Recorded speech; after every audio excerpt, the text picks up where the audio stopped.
Here we're back. Cool. We got Good to see you, buddy. Little Sazerac. Yeah, this is an 4-ounce amazing one. drink that my young friend here made for us. This is my first whiskey that I've had since our last podcast, so I'm very enjoying this very much. Yeah, buddy. And plus, you put this cool little garnish on there, so I just have to do this real quick, man. I can't resist. Anthony. Whoa.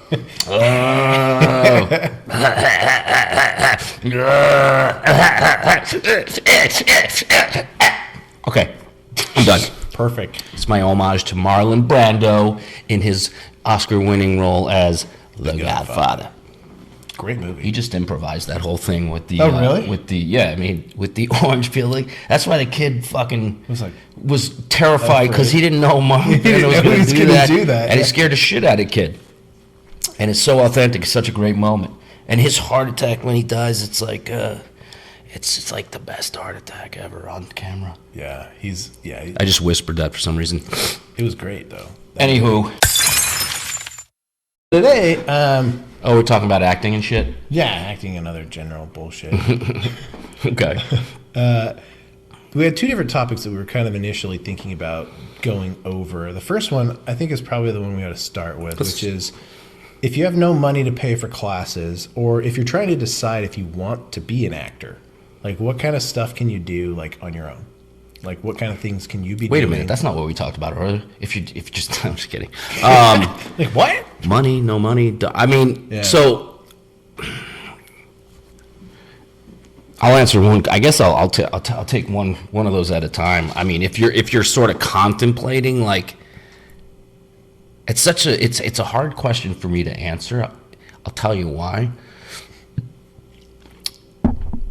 There are definitely things you can do if you're already studying, like in between classes, or maybe you take a break from classes because you don't have the money, and there's definitely things you can do, and I'll tackle those. But if you're thinking about like being an actor, I would say, well, then find yourself a local class that you can maybe audit, and then just check it out, sit in it, and then if you like it and you're able to take the class, and you'll, after a period of time, everyone's different, you'll discover whether or not this is something for you. Yeah. I don't think you can do much outside of that besides maybe trying to get into a play or something, just doing some form of acting to see if it's for you. Yeah.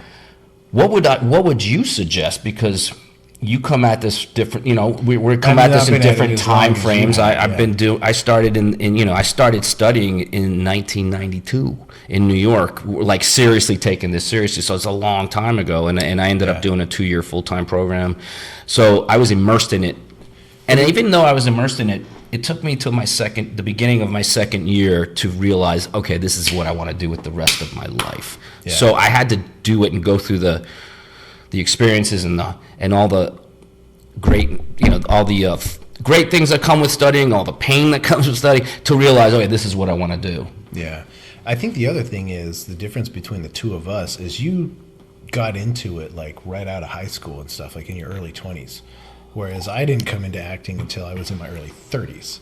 So I'd had jobs working for corporations, just had my soul drained out of my body. I mean, I think you were very ambitious from getting into as like, you knew you wanted to make some money, and you're a smart, ambitious person, and you went after it, and you know what I mean, which is great. I think that's awesome. That's a very positive way of putting it.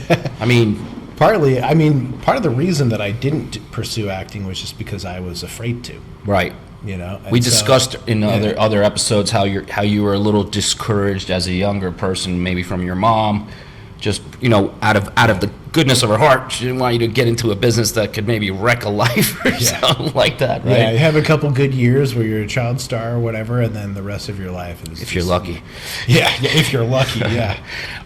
So I think it definitely depends on like where you are emotionally, like what you're actually drawn to.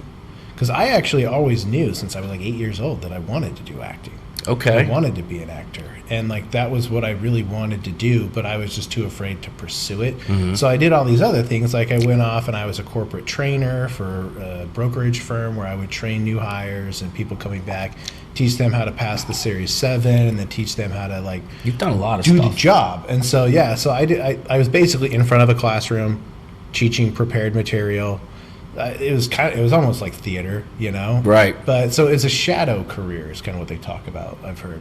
I was kind of mirroring acting in like in a way that didn't have the stakes weren't there. You know, like if it didn't succeed, like I could just move to a different position. Going back to my younger days, I mean, I was working in the restaurant business while I was going through acting school to help pay my rent and bills, which I had an apartment on 54th and 9th in Manhattan. I moved into my first apartment right before I turned 23, and my rent back then was $650, which is New York City. in like Midtown, you know, in the heart of Midtown, which has changed a tremendous amount. But anyways, my point is like, if someone's thinking about it, right? So ultimately, you took a class, right, which we discussed. Yeah. At the end of the day, what I finally did was go and start taking classes. Right. They're once a week, so it wasn't a huge commitment, except there was a discount. You could pay $100 a month. What was it? I can't remember what the discount. It was $100 a month to pay for a 1 year, once a week, every Wednesday night class. Right. Or if you wanted to prepay, it was $1,000. Okay, but the point is that you didn't know that this was something that you were like. You knew that you were always interested, but you didn't really take a first step until you went into that class, right? Yeah. And you did classes with her for a little while until you switched you switched to someone else. Yeah. It was around 11 months when I realized like you've taught me everything you can possibly teach me. Right. Which is good to know, man. Teach anything beyond this. The main thing that I needed was just for someone to help me be comfortable with being uncomfortable. And that definitely happened. So it wasn't a waste of time, but I feel like there's something to learn from every experience. I'm a firm believer in if you're just dialed in that way to realize even if something on the surface seems to suck or be boring. Or like you may be watching this right now and think, man, this is fucking boring. But if you hang with us for a little while, or you might already, if you're already dialed in, there's information coming at you. So it's up to you what you do with that information. So anyways, I don't think there's another way other than taking a class to see if it's something that you really want to do. You have to have the practical experience. So to me, it's getting into a class. You know, go to a theater and go watch plays and see like what it does to you. Like, do you want to be on stage? Okay, that's a good signal that maybe this is something you want to do. You know, beyond that, I don't know what other advice I can give someone who's thinking about it. It's like you could think for the rest of your fucking life and never do anything. So it's like just take a dip into the pond and see if it's for you. And it's not for everybody.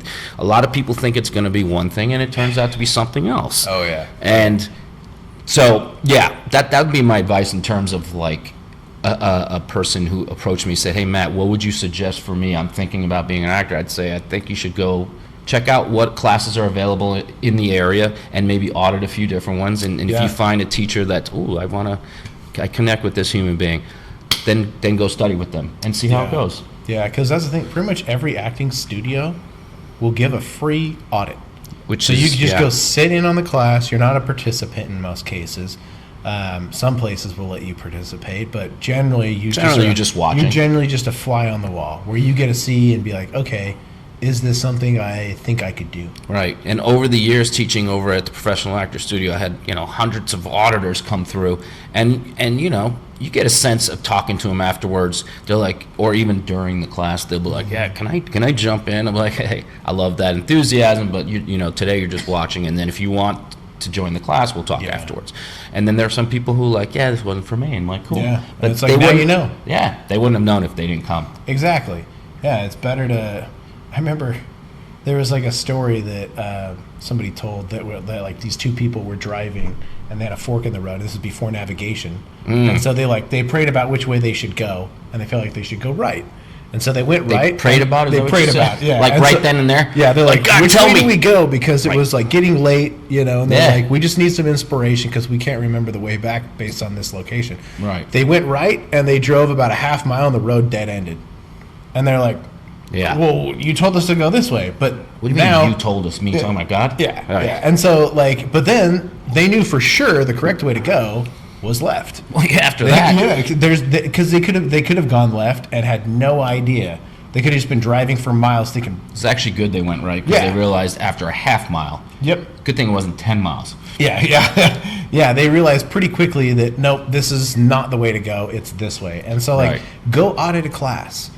Go audit a class. Yeah. Maybe even take a month of classes. Just pay Well, for your first month. Yeah. Go and Yeah. just do it, and you'll know pretty quickly if it's something that you feel like you can continue or not. And here's a little word of just advice to anyone who does that, because I joke about this with my buddies who are also teachers. About occasionally there'll be a student who like starts with me and they're like, I'm all in, man. I'm all in. This is what I'm gonna do. I'll do anything you say, coach. I'm all in. I'm all in. Blah blah blah. Like they talk such a big thing, and they don't. Next week they're not here, They're and then they're just gone. So before you say you're all into something, actually do it for a while because you may not know. Yeah. Yeah, you know what I mean? It's like talk is cheap, actions speak louder than words. Keep your mouth shut, do the work, and see if you like it, and then keep showing up. You don't have to tell the person I'm all in. That doesn't do anything for me. Yeah. Great, I'm happy Show that me. you're saying that. Show me. Don't tell Show me. me that you're all in. Great, Yeah. because if you are, then I'll when I was teaching at the studio, I'd be like, I'm in there with you, man. Yeah. Or whoever. You know what I mean? Yeah. Yeah. Making sure that they feel supported and they have the help that they need to get better and Yeah. learn. And that they're in an environment that is a safe environment, which is important. What I mean by that is like no one in my class is gonna pull rank and like make someone else feel like crap, which people have done before over the years. And you got to weed those people out. But basically, you got to go do something. I don't care if it's acting or you think you want to be a sculptor or you want to work in rocket science or whatever the case may be. It's like you have to dip your foot into the water and see if it's for you. You can think about things till you're dead. Yeah. So I think we covered that, right? You can plan starting until you're dead. Yeah. So it's like just go ahead and do it, and then you'll know. And that goes for honestly, I think this is a Everything in piece of life. advice, especially for people who are younger, maybe like your age and even younger, 20s, even There's a lot of teens. anxiety in young people today, and I think it's like one of the things that I realized over a period of time of teaching was that the anxiety was like, well, if I do this and that's the wrong decision, that could be terrible. But so they overthink everything to the point where maybe they don't even make the decision. It's like, listen, feel the fear of what you're feeling. Do it anyway. You're going to be fine, and just take a step forward. And it won't be the wrong decision.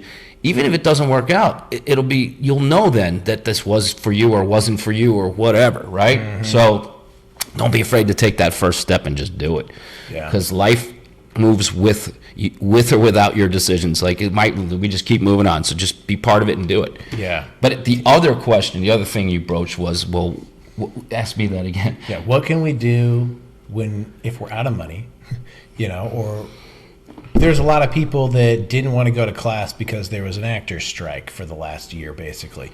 And so, I think that's the worst reason to not go, because eventually the strike is going to end. Right. And you want to be ready Which when it did, ends. thankfully. And so, like, if you're just sitting on your thumbs for 8 months while this strike is going on because you can't see the potential of a return on investment, like, you're in it for the wrong reasons to begin with. But I agree. What can you do if you're in a tight spot financially? Maybe you're between jobs. Acting's what you want to do, but like classes are a little bit beyond you, or your schedule doesn't line up with being able to attend a class because maybe you're working 12-hour days. Okay, so I have a question before I kind of answer that. So we're talking hypothetically here. Is this someone who may have already studied some And now, for whatever reason, they can't take any more classes for now. So what do? They have some working knowledge of what's, of it, or they've had some experience. Yeah. Like, what can I do? Or like, what or can even, I do on my even if they own? still are in class. Yeah. What can we do on our own to sharpen our skills? Right. I think that's a better question. It's like whether they're taking a class or not. Like a lot of my students, I always refer to my experience, right? So that's why I go back to my students. Over the years, the class I taught, which you were in, was once a week. Yeah. For 3 hours. Yeah. 4 classes a month generally. Some months they got an extra class because it was a five weeker. My point is, there's only so much that I can teach in 3 hours. 3 hours a week, yeah. And I would always say, hey, listen, the longer you come back to class, the longer you're here with us, the more things you'll be exposed to. So just, if this is something you want to do and you connect with me, keep coming back. Yeah. However, I would always say, listen, don't rely on these 3 hours once a week to get everything you need, because it's just not going to happen. There's a lot of different things that you can do to educate yourself in between the weeks. Yeah. So some of the things that I would recommend is this. And when I was a younger guy, I didn't necessarily have to have someone tell me this, because I just organically did it. Some of it, not all of it. But like, one of the things I would recommend is break into casting rooms and steal the script. Steal, lie, and cheat your ass off. No, yeah, I mean, no, like, listen.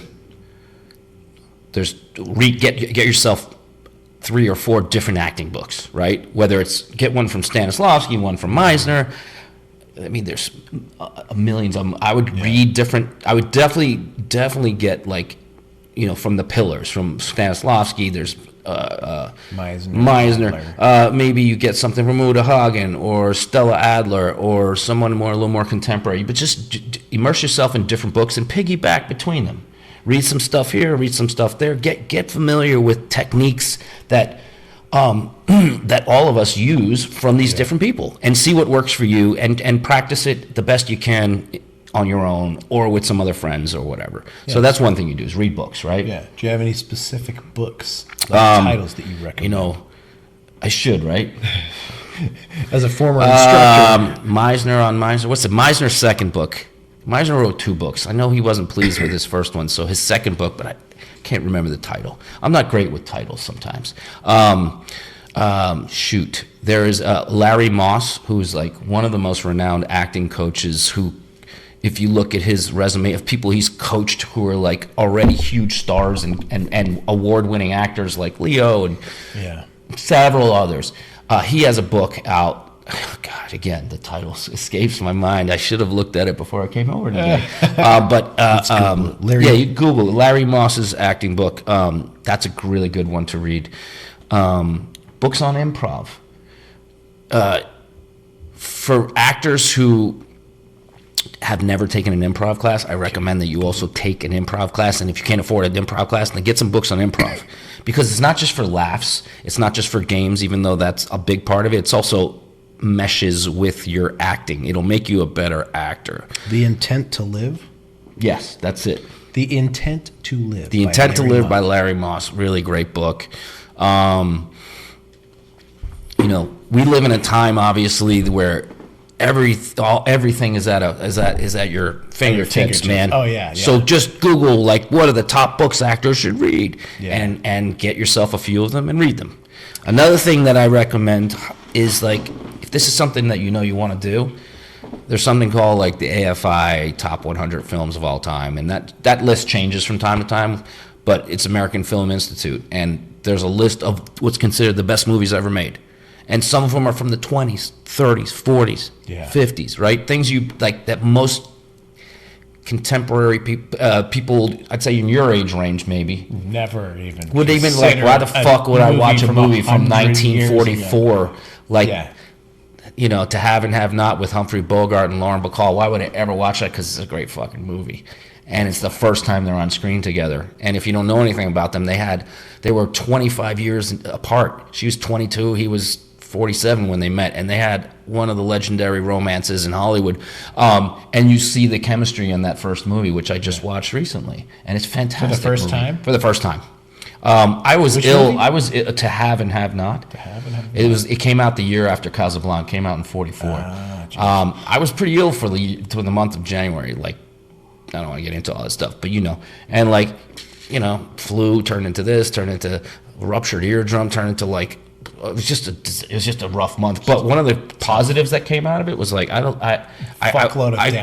watched so many old movies. Like I have Turner Classic Movies on my one of my things, and I just recorded all these movies, and it's like it's for me it's like I get to go a time travel.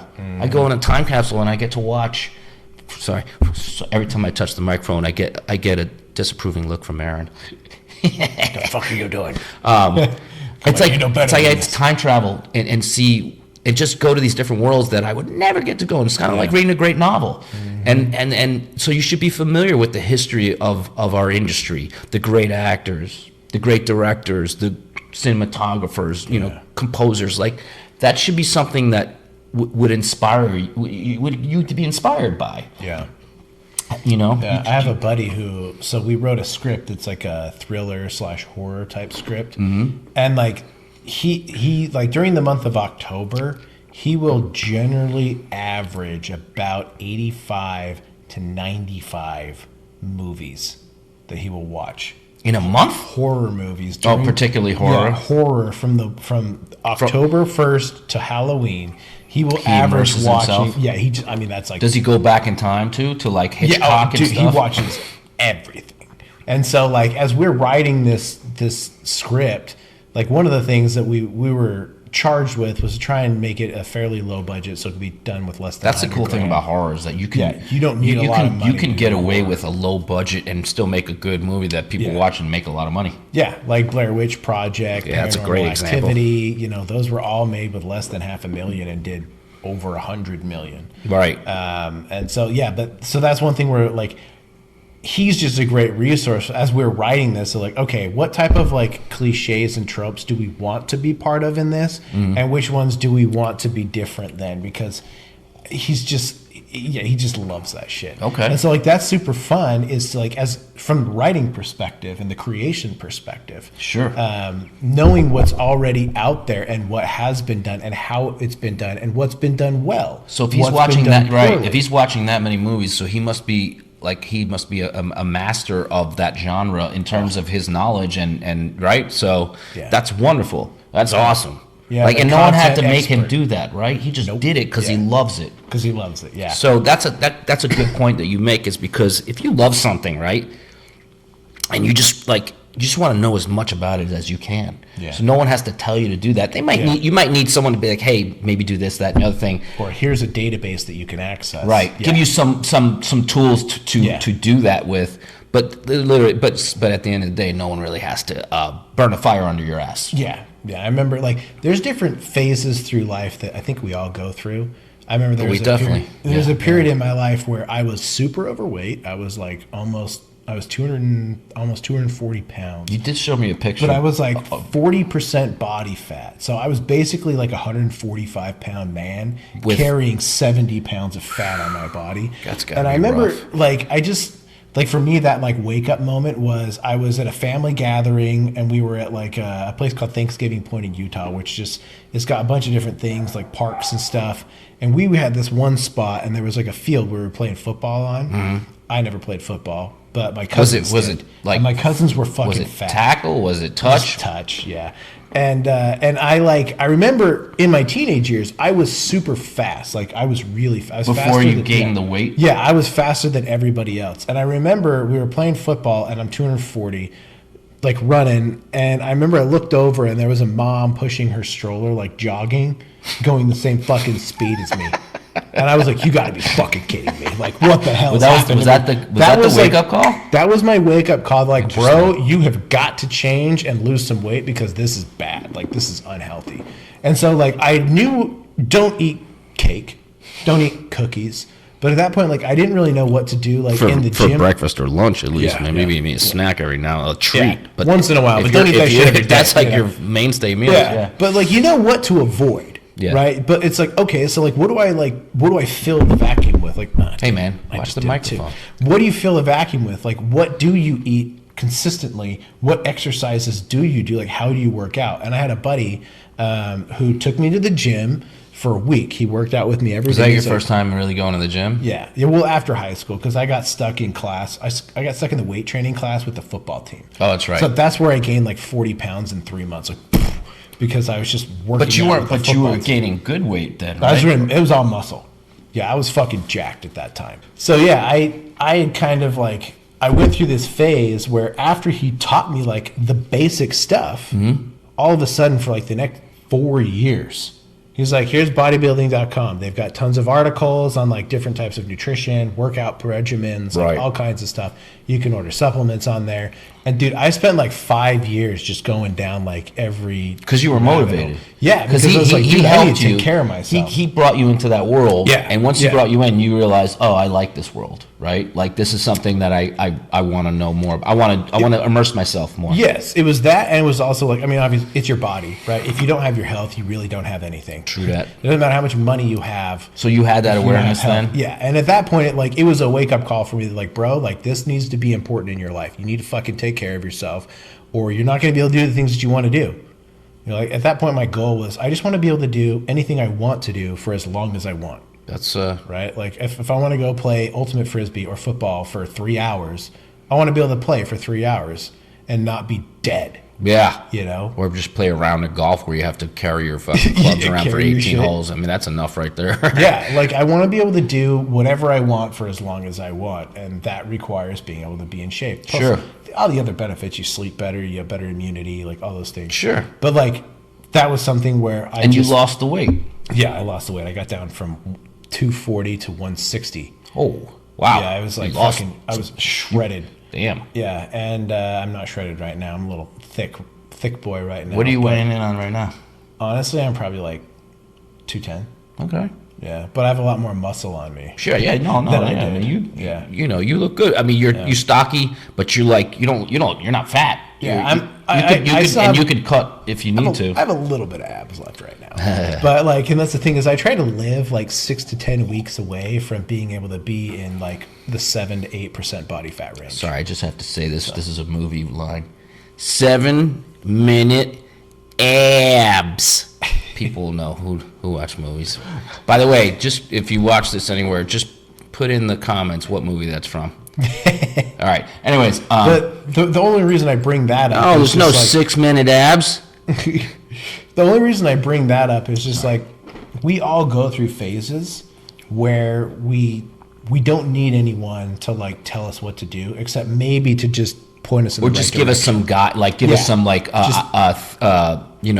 references as to what we can use to help us achieve our goals. But just point me in the right direction, and then from there I can do the rest. Right. But sometimes in that initial, like, I know what I want to do, I just don't know how. You need a mentor or a guide or someone to kind of give you those, give you the ideas or the tools or whatever, introduce you to the tools. Exactly, because there's especially with how easily information is accessed right now, there's so much out there. It can be overwhelming. And sometimes that alone, it's like, true too. You go to like dip your head in the pond to just see what's down there, and it's a fucking ocean. Yeah. And you just like pull out and shut down, And so it's like, okay, like I don't even know, I don't even know. There's a different opinion on everything. Right. That's opposites. one of the problems with all the information age we live in is that there's so many. Like, dude, I was looking up acting podcasts the other day just on Spotify. I was like, let me see what's out there. Or I punched in the name of Acting and Other BS podcast, and it wasn't on there yet. Yeah. But these other ones pulled up. One of them pulled up was like how to be an actor without ever taking classes, and it was like a 3-minute or 4 whatever. I was like, a 4-minute clip. I was like, whatever, dude, whatever. Like everyone's got their hand in something. Yeah. You know what I mean? Just feel it, bro. Well, that's all you gotta do is just feel it. Well, no, I mean, but yeah, it's like some people. I'm sure people listen to that and be like, oh, and you'll know, if you like dip into the pond soon enough, like what's bullshit and what's not bullshit. Yeah. 99.9% of the human beings on this earth will have to study the craft in order to have a chance at being an actor. Yeah. There's a small percentage of people that never really had any formal training who are maybe some of the greatest actors in the world, whatever. But that's not us. That's not the rest of the world. The rest of us. I consider myself a pretty talented person, but and the few things that I'm pretty good at, I've worked my ass off on over the years. I maybe had some sort of, I'd say some sort of natural ability for it, but if you just rely on that natural ability and never really harness it and really take your craft seriously, well then you're never really going to progress. But you need to study your craft, man. You need to study your crafts. And so getting back to that original conversation, right? So books, watch old movies, watch great performers that came for you, great movies. Another thing is, like, there are some really good interviewers out there. One of them that I reference off the top of my head is Sam Jones. So he has a show called Off Camera. Yeah, so good. Had you watched that? So good. Had you seen that for a while? So it's funny, when I was doing my corporate training gig, I had a lot of downtime because I have like really bad ADD and ADHD. Yeah. And I learned through that job in training how to control it. And for me, I just put earbuds in and I just listen to familiar music, but it has to be an entire album. And so like when I click that in, I like hyper focus and like nothing else exists. And like I'll forget to eat, I'll forget to go to the bathroom, like I'll just realize that like, holy cow, I need to go to the bathroom, like I need to pee, my bladder's gonna explode. Like if I don't, and so like the nice thing about having an album play is that it has a definitive stopping point, 45, 60 minutes later. And so like I would get the work of 6 hours done in an hour because of that. So you were just dialed in with the music? It was crazy. And so because of that, I had a lot of downtime when, in my job because I just finished projects. Was this before you dipped into the acting pool? Yeah. So I would watch the Off-Camera show and the Graham Norton show. Oh, Graham Norton's a great show too. Very funny, light, but like good interviews. Good interviews. I feel like if I were to ever be on the Graham Norton show, like that's how I would know I made it. Man. If you would ever get on that show, like that's how you know, like it's a good made it. indicator. Indicator. Off Camera with Sam Jones, who started probably 7-8 years ago or 9 or whatever. He has such a way of just kind of making them forget that they're like, celebrities, actors, artists. If they've been around long enough, they've done a lot of interviews. Some of them stay away from interviews, right? And some of them, Tommy Lee Jones. Maybe like some of them stay away from the talk shows, the Tonight Show and stuff like that, because it's just not their. They don't dig it. But Sam, watching his show, like he just has a way of making them feel so comfortable that they open up.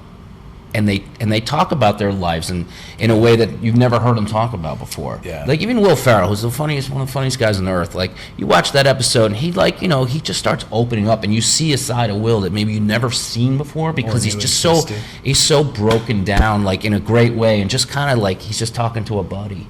Yeah. And so I love that show particularly, but there are others too. Like Hot Wings is another one where that dude, I would never ever be able to do that. Love that show. That's such a smart fucking show. He is a fantastic interviewer. He's so knowledgeable. He knows. Yeah, he has great questions. He has questions like they're like, how the fuck did you know that? They're like, when you were in 6th grade, I heard that you got beat up by a girl. They're like, what? How did you know that? Yeah. So what's his name again? I don't know. Hot Ones guy. Yeah, I don't know his name. I just know the show.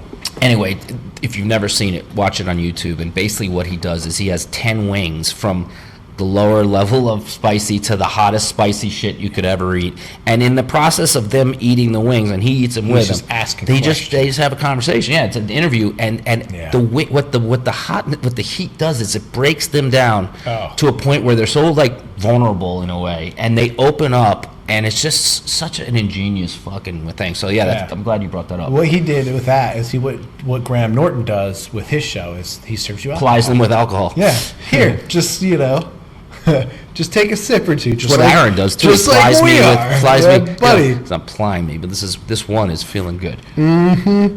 Yeah, I used 4 ounces of Sazerac in mine. Because it was, I decided I'd make a double, so I didn't want to make a second one. So he lives here, and I have to drive. So I don't have I'm to not drive having anymore. as much. By the way, Super Bowl Sunday, just in case you want a reference for what day it is. Let's make a prediction right now. Are you a football guy? Yeah, I like football. I mean, my head tells me Kansas City's not going to lose just because they're fucking dominant, even though I'm not a Kansas City fan, really. I'm kind of like, let's get a new team in there. But I'm pulling for San Francisco and Christian McCaffrey and, like, that quarterback to, like, somehow pull out a fucking rabbit out of the hat. Yeah, it'd be cool to see Mr. Irrelevant. I mean, you just had Tom Brady, the previous Mr. Irrelevant. Tom Brady? I know. I've been drinking. Tom Brady. Yeah, you just had him leave the league, so now they need a new quarterback to fill that spot. Who's a last draft pick, basically. Who? Mahomes? Oh no, you're talking about Purdy. Purdy. And he's actually been really good this year. No, Purdy's. That's what I'm saying, man. Purdy's one of those guys. Like, you think the game's over, and then he pulls out a rabbit out of his hat and wins it. But Mahomes is like. He's already, like, I was looking at the stats of where he and Brady were at the same point in their careers, and he already eclipses Brady in so many things. He's like, could be one of the greatest of all time. Oh yeah, and he has all of the tools to be better than Brady, which is the difference. Like, crazy when you think about it. Oh yeah, the biggest thing is, can you play the game as long? That's a great point. Can you stay healthy? Can you actually? Like, the biggest achievement for Brady was to play for how many years? 22 years, 23. Yeah, I remember when Brady came into the game. Sorry to interrupt. Yeah. I was at a bar in New York City. It was a cold. I think it was snowing in New York City, but it was snowing where the game was, and it was Oakland versus the Patriots, and I forgot his name, went down. And this kid Brady, Bledsoe went down. This kid Brady comes in, and they fucking win off that field goal, off Vinatieri's field goal in the snow. And ever since then, he was just like, became the greatest quarterback of all time. And that's right, he sustained it. He had a way of staying in the league for longer than most other human beings would ever dream of. In any position except for kicker. Right. Right. But has there any kickers who've been in there for 22 years? Maybe probably Morton Anderson or Vinatieri. Well, all I know is my New York Giants beat the Patriots twice. So, no offense, but fuck you. Because I remember. So it's funny. That was mean. My youngest brother. Fuck you, Boston. No, I'm just kidding. My youngest brother was a big Patriots fan. Yeah. And I mean, he's 10 years younger than me, so he was in middle school maybe when those two Super Bowls happened. The Giants in 27 and 2011, I think it was. We beat them in 2007. It was 07 and 09? No, it was 07 and 11 or 12.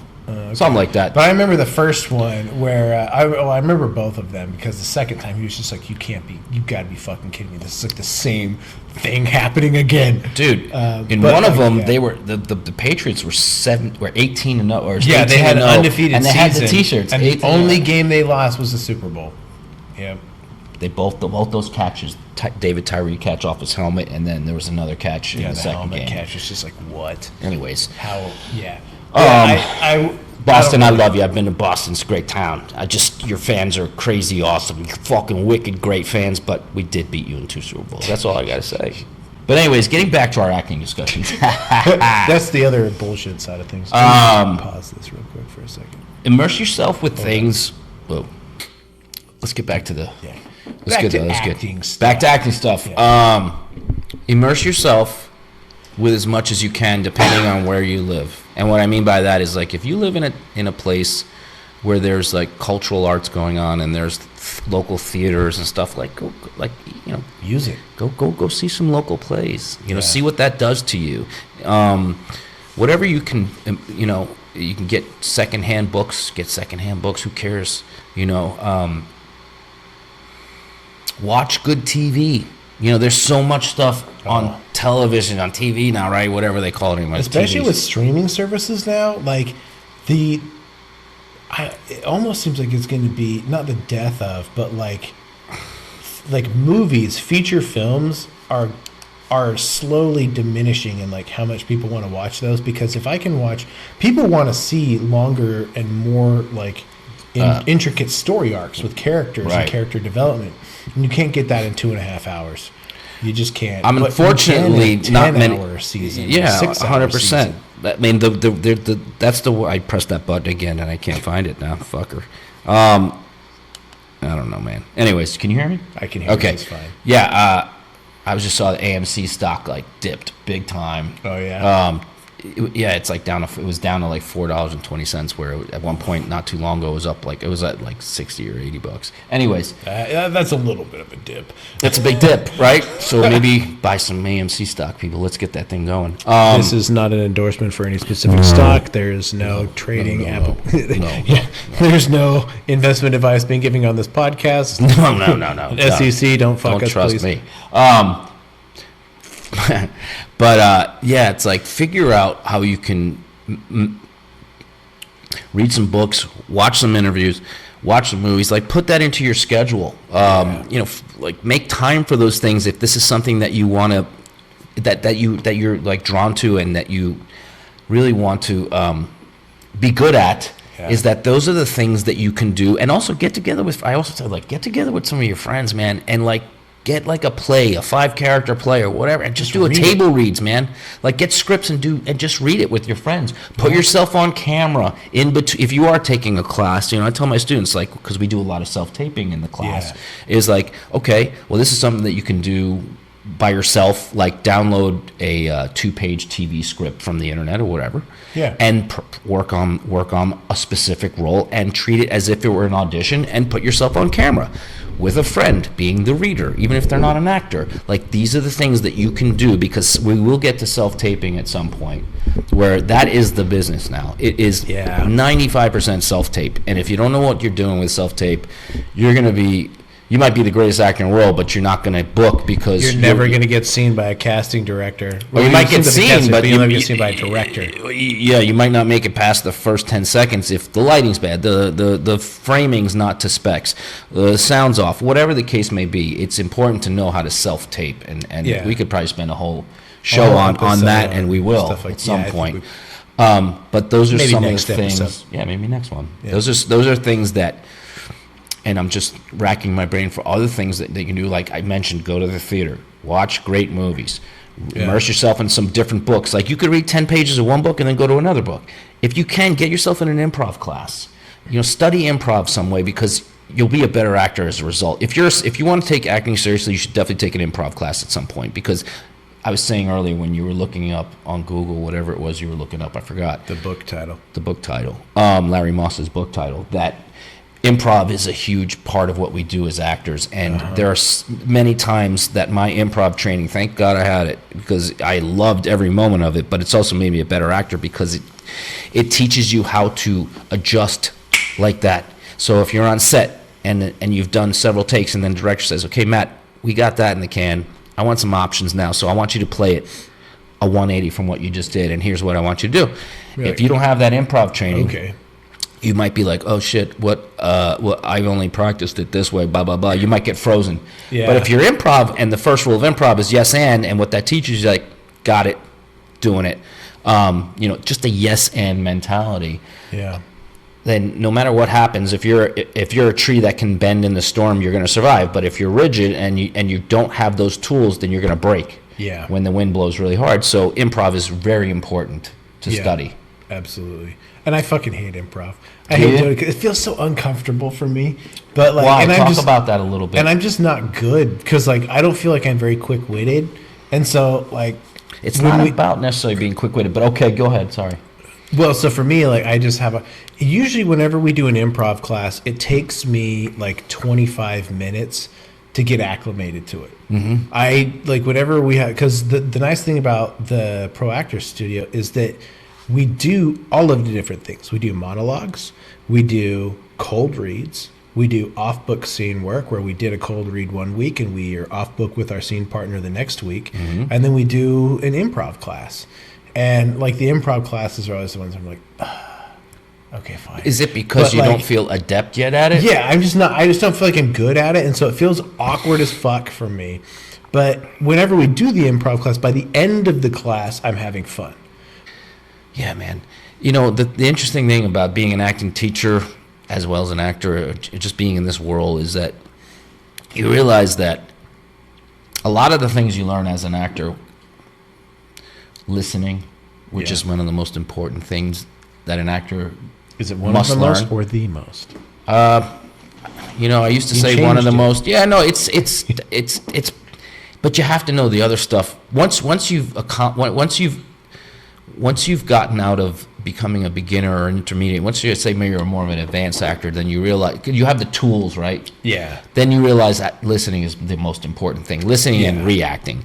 But like those things apply in life too.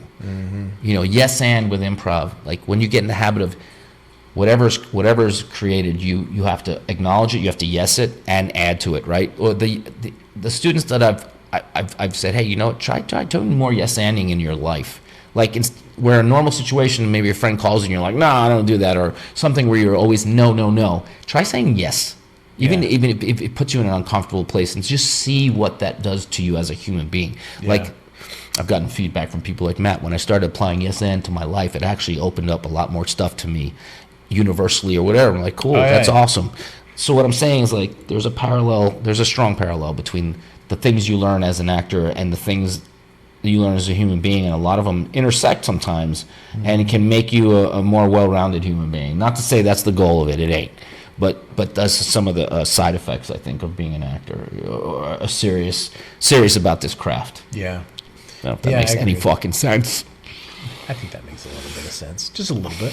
Yeah, I mean, that is one thing where, because for years, like growing up, I just bottled everything up. I had depression really bad when I was in my teenage years, and I think the majority of, like, the main reason of that was because I just felt things too deeply. And so I just shut off the ability to feel, to survive. And so, you had to, right? Yeah, and so otherwise it's just like, okay, like things are too overwhelming. And so I just was just blank. And so were you aware of that? Oh, I knew exactly. I knew. Yeah, I knew. And I remember, so growing up, my uncle had a dog that they moved to Brazil for work for 3 years. He was a Labrador. He was very well trained. He was a hunting dog. So he would, like, you take him duck hunting, pheasant hunting, and he's a retriever. Oh, cool. Amazing dog. Didn't even know how to bark. He was so well trained. He just, like, didn't know how to bark. He didn't know how to bark. There was one day he was outside and a bee was like buzzing him. He's like, ugh. He like didn't know how to bark at it. Wow. But he was so well trained, and I remember. So we took him in for 3 years while they were out of country in Brazil, and so our family obviously was very close to this dog, and he ended up getting cancer, and it was like down kind of in this area, and they tried to save him. They had surgery on him, and it came back a few years later, and so this was, I don't know, a year after they got back. And so our whole family was super attached to this dog. And this is during a time where, like, I had really bad depression. And I remember they let us have him for a night, you know, to just kind of say goodbye. Because he was going to be put down? Yeah, they're going to have to put him down because the cancer was just jacking him up. Yeah. And it was at a point where, like, his quality of life was... Yeah, you had to. Yeah. Yeah. And he was like 15. But I remember very specifically making the choice, looking at him and looking at my family and being like, never again. I'm never going to get invested to anything that's going to hurt this much ever again. Interesting. And and we you know, after he passed away, my family got a dog. We got another lab, and my dad trained him, and like I liked the dog, but I never got that attached. You didn't get too attached because it was too painful. Yeah. And like I remember that he ended up passing away when I was like 31 or something like that. How old was he? He was also somewhere around 13, I think, 12 or 13. He didn't die young necessarily. Yeah. Yeah, he just gotten old, and he was having issues with respiratory issues, so he like was suffocating. And this so causes pain for me because I have a cat that's like my little girl. It's like I've never had a kid of my own that I know of, and that's my little joke. But if you're out there, come knock on the door. But anyways, come say hi. She's like my daughter, dude, and we're attached so much to each other. And she's younger, but like in the back of your mind, like I'm gonna outlive this animal. I'm like, fuck, dude, like, yeah, it's the hardest thing to think about because I don't even want to talk about it, but I don't even want to talk about it. Yeah, but it's like. Yeah, it's that, and but the joy that she brings me, and the love that she gives me, and the love that I give her, and like I'm learning shit about myself that I didn't even know I was this kind of person because of her. I know it sounds crazy because of this pet, and it's worth it all. Oh, you know what I mean? Yeah. You just got this little beautiful puppy, man. If he comes back here, we'll show him to you. I remember, so my parents, a few years ago, maybe 2 years ago, my mom wanted to get a smaller dog that they could have in the house that wouldn't shed all over. Mm-hmm. And so I named her Layla. Oh, cool. And she was a little, what is she? She's a Shih Tzu poodle. So a shit poo? Yeah, shit poo. Poo shit. Poo shit. she's like 18 pounds maybe. Okay. She ended up being bigger than my mom expected, but she's amazing. And I remember, she still have her? Yeah. Oh yeah, she's only a couple of years old. Okay. But I remember when my mom got that dog, I was like, you know what? I'm going to open up a little bit because this is just a couple of years ago. When I came back to acting, I realized that like there was a huge part of myself that I just encapsulated in layers and layers and layers and layers and layers and layers that I was just going to have to chip away at. And that takes time. Yeah, and it's not one of those things where like I'm just going to be able to cry or be angry. Like I remember I took acting classes for a year and a half before I remotely accessed anger. And I remember that being a topic of discussion with us, like, when we were working on Whiplash, maybe, by the way, I saw Whiplash last night. Oh, did you? Great. So good. Fucking How's great. That monologue? Did you not see the movie? I haven't watched it. Oh, dude, you gotta fucking see it. The monologue is great. Like, dude, the movie is, I'm glad I saw it, man. Yeah. I was a little emotional at the end. It's really well done. And Miles Teller holds his own with J.K. Simmons, who was fucking great in that movie, just a powerhouse. And it just see it sometime. But yeah, the monologue, you did a good job with that monologue. Looking back, you know what I mean? But I know J.K. Simmons, and I'm like, I try not to do what I think they would do. No, you can't. But I also know like what type of actor he is, and so I love J.K. Simmons. He's great. I loved him in the Spider-Man movie. You love what kind of actors, but you've never seen him do this before. I've never seen him do that. I've never seen him in that movie. But I was like, I have an idea of probably how he might have done it, and I know what I think would be appropriate, and so that's kind of how I tailored my monologue. But sorry, I just had to. But yeah, so it's kind of fun to fucking drink, man. Work, yeah, dude. It's I feel one. I just had one, people. Just one. I made him a 1.5. 1.5. I'm done with it. Yeah, mine's a 4-ouncer, so I'm almost there. But you know what's great about, like, we're talking about movies and people unfortunately don't go as much. This is a movie, right? And I've been watching a lot of movies lately, just immersing myself, because I've had the time to do it, and I'm thankful for it. It's like, something happens, right? You get sick and you're like, oh, it sucks, right? This sucks. Why is this happening to me? And then you realize, you know what? Maybe I don't know the whole story yet. Maybe there's some good that can come out of this. And thankfully, that was the case. I stopped. I haven't smoked a cigarette in 6 weeks. And I don't plan on starting again. If you've ever seen any of our other podcasts, I'm sucking on a vape every 3 seconds. Yep. I haven't smoked anything in about 6 weeks, right? And I'm not bringing that up for that. Thanks, man. But my point is, like, you don't know what something is until it reveals itself, and it doesn't always reveal itself right away. Yeah. It maybe takes some time, so don't put a judgment on it just yet. But my point is, I get so much joy out of watching a good movie, a 2-hour, 2.5 movie, and it's a little sad that we live in a time where we don't go to the movies as nearly as much as we used to, because there really is something beautiful and special about being in this space with other people and having this experience with them. Yeah. Watching a premiere live, I mean, like the Marvel premieres used to be so fun. I mean, watching Endgame, for example, in a packed theater, 300, 400, 500 other people who are all going, ooh, when at Captain the same time. America picks up Mjolnir and starts fighting Thanos with it, like just the electric energy. Go from 6 to midnight, baby. Yeah. Or when Andrew Garfield pops out of the portal, what the fuck is it called? The little thing that they make, in Spider-Man: Homecoming, like little things like that, or big things like that, I guess. Just the energy in a theater. There's nothing like it. Yeah, watching a movie for the first time. Like, Maria and I just this weekend went and saw Harry Potter. It's the Half-Blood Prince. But it was in the movie theater? It was in the Atlanta Symphony Hall. Oh. And so they play the movie, and then the orchestra. There's a live orchestra playing? Plays the music live. Awesome. I mean, and it was such a Harry Potter fan, but that's cool. It was such a different experience. And I remember there were multiple times like, man, the music is so fucking clear. The sound is just because there's a live. And then I looked at him like, yeah, because a fucking symphony playing right in front of us. That's incredible. And it was a whole different like experience with the film.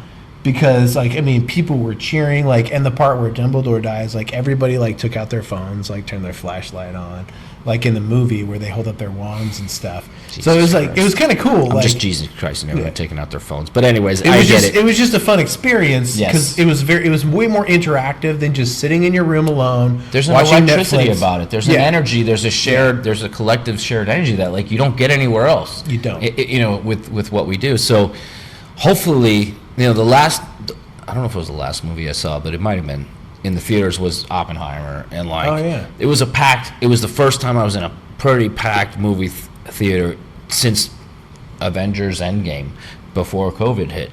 That was the last time I was in the movie theater with, like, a packed audience. And there's nothing like that, you know what I mean? So, like, hopefully people will go back to the movies a little more when there's something good to see. And I think the biggest challenge with that because there's nothing like it, man. So many people are burned out on the blockbusters. Well, I mean, but it doesn't have to be a blockbuster. Even a movie like I was going to go see Iron Claw right before I got sick. Like, I got sick that night. Me and my buddy, I was like, hey, let's go see Iron Claw tonight. I want to see that movie. It looks pretty cool. I'm into wrestling, and then this was about the Von Erichs, and it looked like a movie that I would enjoy. And I got sick that night, and I didn't get to go. And I think it's out of the movie theater now. But my point is, like, it doesn't have to be a Marvel or Harry Potter or something huge like that. If it is, great. That's whatever floats your boat, but open up your horizons to other things as well. Yeah, those might be the movies that dominate, like, ad cycles, Sure. and marketing cycles. And that's important to the economy and of our business and to everything. But there are also small movies, I'll call them smaller, independent that don't rely on special effects, don't rely on iconic characters, that will entertain, that you might find, like, touch your heart, touch your soul in a way that you never even fucking expected. Like, and it's on a big screen. There's something different. You may have a 56-inch screen at home, which is a pretty big screen. 85. Or an 85. Do you have an 85-inch screen? No, I have I had a 75-inch, but we sold it when we moved down here. Right, but so I mean, that's a pretty cool thing. But it's not the same as going to a movie theater where there's a bunch of other people experiencing the same thing with you for the first time. And as long as it's like, the movie theaters with children are one thing, but, like, movie theaters, you get the 21 plus. Yeah. So there's no kids allowed. Yeah. And so it's all adults in there. So there's nobody, like, screaming, running around the aisles. No, that sucks. That's like an airplane with fucking little kid behind you. Or a restaurant. Or a restaurant. Like, avoid the little kids. You get that shit. Just go see R-rated movies only. I mean, if you go to see Oppenheimer, there's no kids running around screaming for the most part. Yeah, R-rated movies, you're fine. Deadpool, Oppenheimer. But yeah, Deadpool, great movie, man. Love both of those movies. But yeah, people start going back to the movies. Like, even if it's once a month, once every couple months, if you haven't gone in a couple years, take your lady, take your man, take your buddy, go to see a movie and see or go alone. You know how many movies I saw alone? I had no problem with that. Like, especially when I lived in New York or LA. Like, I had movie theaters all. I would go see movies all by myself all the time, and I'd have a great time. I mean, I would go with friends too, or you can watch a movie alone in your bedroom or your living room. You can watch a movie alone in a theater and enjoy it just the same. Sure thing. Maybe a little more. There's if you like your own, like, me time. I like what I call me time. Mm-hmm. That's a great me time thing to do. It's like, hey, let me take myself and let me get a big thing of popcorn, some M&Ms, and I like to put peanut M&Ms in my popcorn, like, have a little salty and sweet thing. I know it's a little. Okay. Some people put, like, Raisinets. That's cool too. You never done that? You never done the chocolate in the popcorn? No, I never buy popcorn when I go to movies. I mean, I don't do popcorn all the time either, but when I do, I like to throw in a bag of peanut M&Ms. Just throw them in there. Wonderful. Interesting. Fantastic. Maria loves popcorn. She always wants to get popcorn. Hey, Maria's right over there. Yeah. Whenever we go to the movie, she said, "Can we get popcorn?" I'm like, "Okay." I mean, and so when we went and saw Harry Potter, we got popcorn. But I didn't know this. We didn't know this when we went there. That they laced it with No, they have bar. They have a bar there. Oh yeah, get a beer. We got doubles of margarita. We just got margaritas. So, like, I mean, they were like, just fucking fun. pouring. Yeah, That so we sounds fun. pre-gamed a little bit before we went there because we Ubered. So we both had drinks before we got there, Yeah. whiskey. And I'd made old fashions with some small batch course you select did. from Four Roses. Of course you did. So it was fucking 55 or 50% alcohol, like over 100 proof. And then you Ubered. And then we Ubered That sounds like there. a fun night. And then we had margaritas with like fucking 4 ounces of that humidor sounds in great. there. Like the first chick that made our margarita couldn't close the shaker, because there was so much liquid in there. It just kept coming out. She just like poured some of it out into another cup, shook it up, and then poured that in, kind of stirred it, and then poured our drinks. Sounds lovely. And then the second one, like the only thing good taste was Humidor, and then a little bit of, and Humidor is, don't buy Humidor. Humidor is cheap ass. All right, let's not drink too much on any labels. But yeah, Who knows? Humidor? Humidor? Is that how you do? yeah, spelled with a J. I know. Jimidor. I know what humidor is. It's just. You'll be interesting hungover. the way you say it. Yeah, but you'll listen, be people. hungover. If Yeah. you took nothing from this whole thing, is that you can go to the movies and drink now. Yes. For a while now, And you can get yourself a nice, take an Uber, have a big fucking double margarita or whatever your choice of cocktail is, and enjoy a movie with your friend or alone. or alone. It's even more fun when you're drunk Even alone. more fun when you're drunk. You know, Is because it? as long as you're not puking. I've never drunk cleaning up for alone somebody in a else. movie in my life, but I've had a beer or good two. stuff.